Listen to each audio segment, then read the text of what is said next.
Hello everyone, so here's a rather interesting video. This shows a column of Russian army vehicles which is reported online as retreating through the Kurdish-controlled city of Ain Issa towards Tabqa Airfield in Syria. Now I've had reports of Russian vehicles pulling out of the area around the conflict, but if this is verified, then I believe this would be the first video evidence of them doing so. However, I don't think that is the case, which we'll get to when we see the geolocation. So the convoy consists of mainly a bunch of various supply trucks, including one which needs to be towed by another because it seems to have broken down.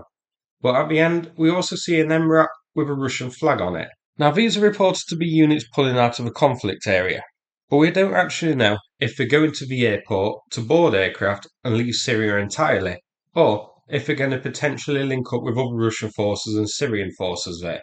So let's have a look at the location and see what it tells us. Ain Issa is marked in red, with Tabqa, where the airbase is, in blue, and that is where Russian forces in the area are heading, including this convoy.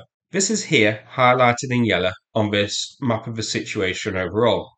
So it's an area not threatened by rebel groups. So I don't think this is a retreat as shared widely online. I think this is either Russian forces in the area congregating at that airbase to eventually head into government-controlled Syria, a link up with Assad's forces to provide support, or a supply operation, heading to the airport and then the supplies will eventually be taken to Assad's government forces. So I don't think this is a retreat. The location doesn't match really for it to be a retreat. The area isn't threatened by the rebels yet, and they're actually heading closer to the conflict zone. So I think this is some sort of supply operation. Now, before we finish, a short update on my new novel Atrociraptor, which is about dinosaurs, sort of inspired by Watership Down.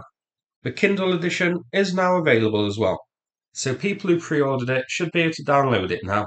Hope you enjoy it, and if so, please leave a review as well. If anyone's interested in buying it, all the sales until the end of the week are going to be donated to Ukraine too. Thanks so much for watching, and take care everybody.